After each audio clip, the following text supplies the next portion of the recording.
Okay, so the extreme theme for this deck is to only have monsters that have effects which activate by dealing battle damage. So cards like Don Zalug, who discards one random card from your opponent's hand. Is it Dan Zalug? I always thought it was Dan Zalog. Whatever, there's two O's, that's Lug. Yeah, he's probably a good one too. He's probably one of the better ones. Which ones are the best ones? I think the Ghost Destroyer, Mass Sorcerer if you need him to attack, and Don Zalug.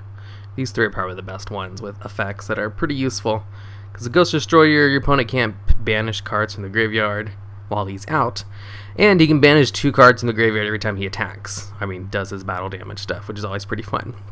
And in order to get off their effects more effectively, I have stuff like Psychic Blade. Just pay 2,000 life points, gain 2,000 attack.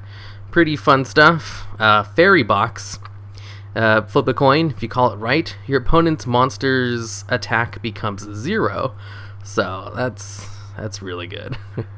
The thing is, I found with fairy boxes, I usually always call the coin wrong, and I decided, you know what, I'm going to start calling tails from now on, because I've been calling heads forever, and I always get it wrong. So I started calling tails, and I started getting them right more than half the time, which was amazing.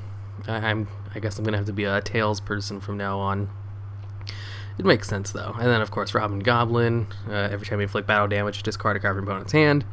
And then just some other cards that actually make this deck somewhat playable. There's also a couple of tuners in here, too. X-Saber Airbellum and Rose Warrior of Revenge for some synchro plays I don't really do.